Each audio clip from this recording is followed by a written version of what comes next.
میں جیسے گزشتہ سے پیوستہ جو میں بھی بات کر رہا تھا، حضرت مولانا روم معارف مثنوی، ایک بڑی خوبصورت کتاب جو میں آپ کو واقعہ سنا رہا تھا، یہ بادشاہ محمود ایاز کا، یہ مولانا روم رحمت اللہ علیہ ترکی میں شہر کونیا ہے جہاں ان کی قبر مبارک ہے، جس کو ترکی آج بھی بڑے ادب اور محبت کے ساتھ حضرت مولانا کہتے ہیں اور ان کا نام نہیں لیتے۔ ترک کے لوگ اپنے کیپٹل کو تو انکارا مانتے ہیں کہ ہمارا دنیاوی لحاظ سے ہمارا کیپٹل جو ہے وہ انکارا ہے، لیکن ہمارا روحانی اور ایمانی کیپٹل آج بھی وہ کونیا کو کہتے ہیں جہاں حضرت مولانا روم کی قبر ہے۔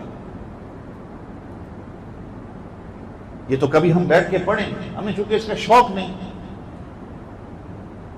کہ صحابہ کہاں کہاں تک آئے اور ایمان کیسے ہم تک پہنچا، یہ کبھی بیٹھ کے اپنے بڑوں سے سنیں، یا کبھی اگر ہمیں موقع ملتا ہے تو ہم کو یہ میں نے جو کتاب آپ کو حضرت حسنین کریمین کے حوالے سے بتائی، سیرت حسنین کریمین، اس کا ایک اور نام فوائد نافعہ بھی ہے، اس کے اندر سارے یہ واقعات ہیں اپنی صحیح اسناد کے ساتھ کہ یہ واقعات صحابہ کی اور اہل بیت کی کیا کیا محبت تھی، تاکہ آپ کا ایمان بنے،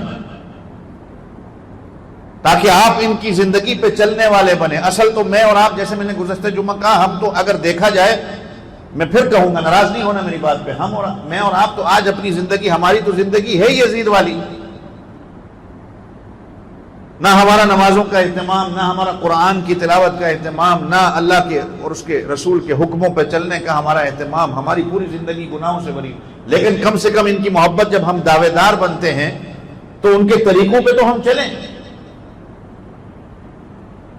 اگر آپ کہتے ہیں آپ کو ان سے محبت ہے تو حضرت حسین کی جو اس سے یزید سے لڑائی وہ کیا تھی؟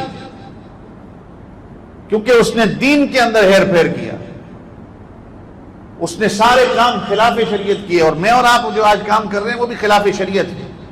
سارا سر سے لے کر پاؤں تک میرے کام اگر اللہ اور اس کے رسول کے احکامات کے مخالف جا رہے، جو مجھے پتہ بھی ہے، اور وقت کا امام یا ہمارا مولانا دوست یا ہمیں کوئی بھائی اگر کچھ سمجھاتا بھی ہے تو ہم کہتے ہیں کہ یہ ہمارا مخالف ہے، یہ ایسا ہے، یہ ویسا ہے، یہ ویسا ہے، فلاں ہے، فلاں ہے، فلاں ہے۔ اگر آپ کو اچھائی کی طرف کو لے کے آتا ہے تو ہم بھی وہی کام کرتے ہیں جو یزید نے کیے۔ پھر تو مجھے اور آپ کو اپنے گریبانوں میں جھانک کے دیکھنا چاہیے ہم کیا کر رہے ہیں۔ ہم قرآن کے راستے پہ چل رہے ہیں، ہم حضرت حسین کے راستے پہ چل رہے ہیں، یا ہم یزید کے راستے پہ چل رہے ہیں؟ اللہ مجھے آپ کو عمل کرنے کی توفیق عطا فرمائے۔ یہ محرم کی جتنی برکات اور فیوزات ہیں جو اس کو قرآن نے اشہر حرم میں سے کہا، جس طرح آپ یہاں پر ایک نیکی کرتے ہیں، اس نیکی کا جذبہ اور اس کا ثواب الگ ہوتا ہے۔ ایک نیکی آپ مکہ اور مدینہ میں کرتے ہیں، اس کا ثواب اور جذبہ الگ ہوتا ہے۔ ایک گناہ آپ یہاں کرتے ہیں، اس کا گناہ کا الگ مسئلہ ہے۔ ایک گناہ آپ اگر مکہ اور مدینہ میں کرتے ہیں، اس کے گناہ کا الگ مسئلہ ہے۔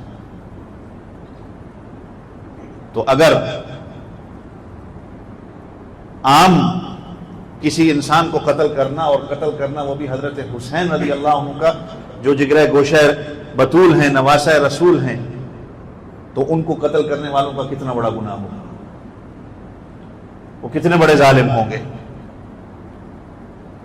اللہ ہمیں صحیح معنوں میں دین پہ چلنے کی توفیق دے، صحابہ سے، اہل بیت سے اللہ ہمیں سچی محبت نصیب فرمائے، اس کی جتنی برکات اور فیوزات اللہ ہمیں صحیح معنوں میں حاصل کرنے کی توفیق دے۔ جتنے خرافات، بدعات، رسومات اور شرک سے بھرے ہوئے جو اس مہینے کے اندر ہمارے